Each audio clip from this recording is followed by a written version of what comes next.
Hi there. In this video we're going to make a die line around a logo. In this case it would be for something like to create a sticker or a mailing label.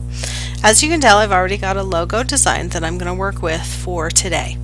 The first thing I need to do is to select my text objects. I can do that by choosing Select Object, Text Objects, and converting them to outlines. So I'm going to go up to Type and choose Create Outlines. This will allow me to use the lines of the text and also not have to worry about whether or not there are any fonts missing or other issues with what I've got. In this case, what I see is what I get. Notice I no longer have a baseline. If I grab my text tool and come hover over this, it does not highlight the baseline. It doesn't act like a cursor. So I no longer have the ability to edit this text, but I do have the ability now to treat it like an object instead of like a Word document or an editable item. So now that I've created my text, the next thing I'm going to do is select all the elements I have on the page. In this case, I actually have a box down here that's blocking out the lower part of the text, and I also have a little bit of an oval. You can see this when I go to Outline View. You can see that I have this oval here. I have this piece down here, and then the text elements. I'm going to go back to View and Preview. And to select all the elements on this page, I have a couple ways I can do that. One is to use my selection tool and click and drag around the elements. That will select them all. Another is to use Select and choose Select All. The other option is simply Command A on a Mac or Control A on a PC. Once I have all these elements selected, the first thing I'm going to do is make a path that's slightly bigger than all of these elements. I'm going to do that by going to Object, Path, Offset Path. The technique that we're using is called Offset Path, and what it does is it just takes the path that you have selected and makes it a little bit bigger or a little bit smaller, your choice.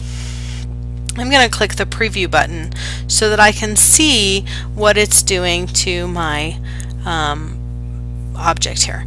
And this is one time where I think that working in the outline mode can be very helpful. I'm going to go ahead and hit Cancel, and I'm going to go View, Outline, and then I'm going to go Object, Path, Offset Path. And the reason I say that is it's sometimes difficult enough to see what's going on when you just have lines, but the offset path applies the same stroke and fill color to the new path as is in the existing path. So that can get to be a little busy. I'm going to set my offset to 1.25 inches. That's 1/8 of an inch. And I'm going to leave the joins as miter. That gives you a nice corner. The other options are a rounded corner. Notice that rounds that off, or a beveled corner, which is going to give me these cut off bevels. For this project, I really want the nice sharp corner. I'm going to leave the miter limit at 4, and I'm going to click OK. So now if I look at my layers panel, I have my original paths, but I also have new paths beneath each of my originals. And those paths are currently selected. So I'm going to go up to my Edit menu, and I'm going to choose Edit, Cut. And that's going to take that new offset path and allow me to put it on its own layer. So I'm going to go to Layer 2, and I've locked Layer 1, and I'm going to go back to Edit, and I'm going to choose Paste in Place. This will put those elements that I cut exactly on the artboard where they were to start with. So I know that they're in exactly the same spot, and I'm going to go back up for just a minute to the preview mode so that you can see that this is now a big colorful mess because, as I said, Offset Path uses the exact same fill colors and strokes that you had on the original image. So I'm going to go back to my outline mode. At this time I'm going to turn the visibility off on layer 1 so that I can see exactly what I'm doing with these pieces and components of my graphic. What I'm going to do now is use what I think is maybe one of the coolest tools in Illustrator. I believe it was released in CS5. And it's called the Shape Builder tool.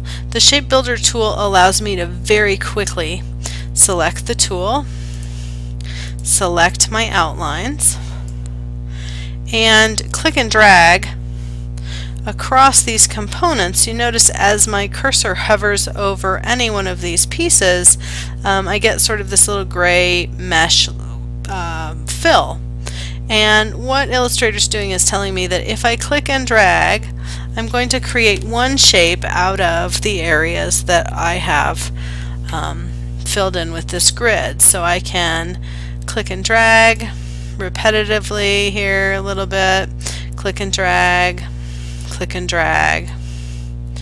to create a singular outline for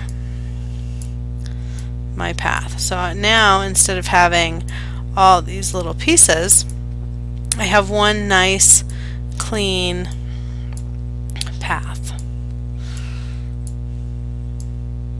Now in some cases, and this is a really good example for this, I tend to have a lot of little pieces in here that are very kind of busy and I don't need there. I can select those with my direct selection tool and simply hit the delete key.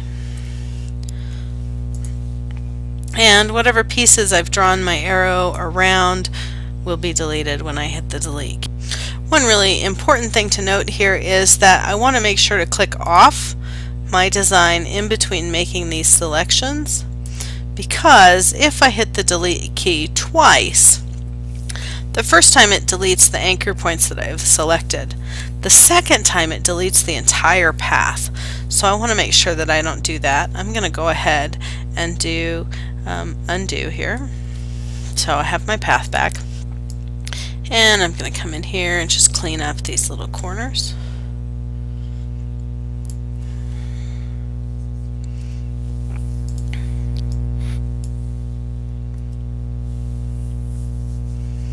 And in some spots you may have to zoom in and make sure that you get a really nice line. One of the things that's very important about this process is I want to make sure that I have really clean lines, because when I'm working on a die cut, one of two things is going to happen. Either they're going to actually make a die from the line that I provide them. So think about a die cut like a cookie cutter.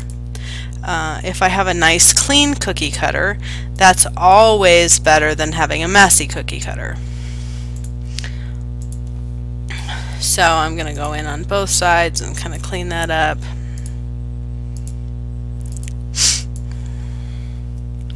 Little bit of detail work now will save me lots of headaches later.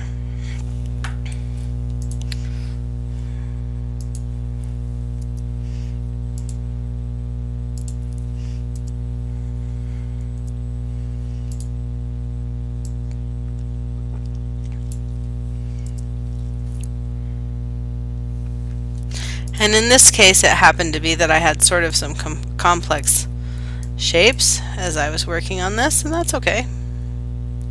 That is, after all, the point. So I'm going to go ahead and zoom out, select everything again with my selection tool, and get my Shape Builder tool again, and now I'm going to zoom in down here. I noticed I had a few little funky shapes, so with my Shape Builder tool I can just click and drag, click and drag, click and drag. And now you notice that cleans up those little areas. I'm going to zoom over to the other side here and repeat the same process. Now I will know that my path is ready. I'm going to just fit this in here. I'll know that I'm ready when I look at my path and I have only one compound path. So in this case I still have quite a few little bits and pieces. I can choose, I can try using path join, and it doesn't like that. That's okay. Or I can also use the Pathfinder. Pathfinder lives under Window on Pathfinder. And I'm going to go ahead and keep my layer open so we can see what happens. And so now I have a single path. Remember that we are in outline mode right now, so all I see is on my eyeball, I just have an outline of an eyeball. I have just the contour. And to see what this really looks like, I can go back to View and Preview. So now I have this shape that is a solid single path. So at this point I have this really nice solid path that I can now use to create both a die line and a bleed. A bleed is a really important thing anytime we're cutting, because if there's any color that goes outside of the cut line, we want to make sure that that color continues past the edge, just in case there's any slipping when the cut is made. I like to remind people that, remember when you were a kid and you would have a stack of paper and you'd try to cut it all with the same pair of scissors and the paper would slide a little bit so it would be off. Similar thing happens when you're having something commercially cut. There is a little bit of slip, a little bit of play. The paper is printed. Oftentimes it just slides. So you want to make sure, as a safety precaution, that you do extend your color past that line, the cut line, the die cut line, so that if it slips, if it's not exactly precise, that the color still extends past the edge. Likewise, you want to make sure that anything important is about 1/8 of an inch inside the die line so that it doesn't get cut off.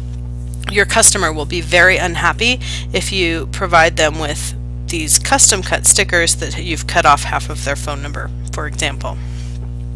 So the first thing I'm going to do with this path is I'm actually going to do the same thing again. I'm going to come up to Object, Path, and Offset Path to make a bleed. So by default, Illustrator will bring up the exact same measurements that it had last time. I'm going to go ahead and click Preview, and notice that when I do that, I get another black box. It jumps right outside the one I already have. That's exactly what I want. I'm going to click OK. So now I have two paths on my Illustrator document. I have the inside path that we just made, and I have the outside path. So I'm going to unlock my layer 1, and I'm going to open it up, and I'm going to take this path. Let me pull this out here and make it a little bigger so we can see it. And I'm going to drag this new path all the way down to the bottom of layer 1. When I do that, because I still have this other path turned on, I'm going to come up to my new path, the first path I made, and I'm going to switch it so that I only have it outlined instead of filled. So now we can see that I have all these pieces of my original design, and now I have this black path. So I'm going to do a little cleaning up on this design, because what I really had intended when I designed it was for the letters to kind of be cut off and for my name to be at the bottom of those letters. So a quick way for me to do that, because I've converted these to shapes, I can go back to our Shape Builder tool, and I can simply select all these pieces. And remember, I said that if you had the shift, and what I did is I just used the Shift tool and my selection tool and clicked on that oval, so it's not included in the things I've selected. I'm going to grab my Shape Builder tool. Notice as I hang over that B, that just that shape that's revealed, that's showing, is highlighted. So if I click right here instead of clicking and dragging, it's going to make a shape just out of that piece. And then I'm going to come over, see it's jumped up here. There's that path. And then I'm going to come over to the T, and I'm going to do the same thing on the first part and the second part. So now I have these three pieces that have popped up on the same layer as my compound path. I'll fix that in a second. Now I'm going to come over to my layer 1, and I'm going to get rid of these little piece parts that I don't need. This group happens to be the bottom of those letters. Don't need that. It can go to the trash. This part are the white boxes that I used to create the design initially. I don't need those either. So I'm going to drag those to the trash. And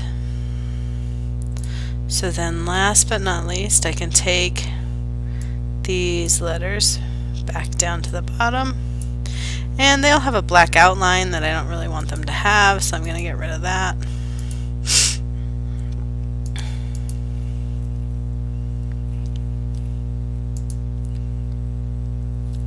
And I'm going to use select, same, fill, and stroke. It'll select all three of those, and I can just come to the stroke color here and get rid of it.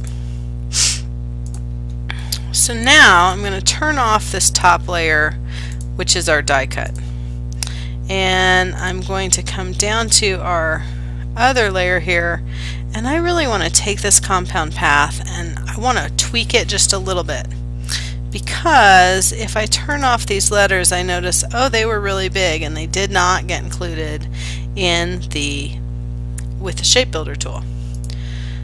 Now I can take the Shape Builder tool with just that path selected and drag across the B, and drag across the T, and drag across the lower part of the T, and fill that full shape in. So now I have exactly what I want. I also need to realize that because I probably should go back and take a look at my die cut. Yep, a little bit of a problem here. It's actually going to cut out those shapes. So I'm going to unlock that and fix this. And I'm going to fix it the exact same way. I'm going to grab my Shape Builder tool, and I'm going to drag across the first part, drag across the second part, drag across the third part. I want to make sure that when I go to cut this shape, I have one single path, one single line.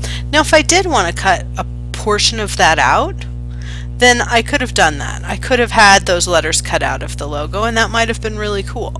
But in this case, that's not what I was after. So I want to make sure that I just have one solid line.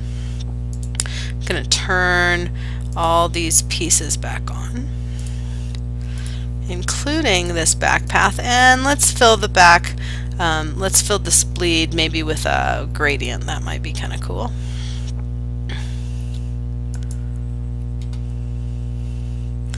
And I'm going to come over to the gradient tool and we'll tweak that.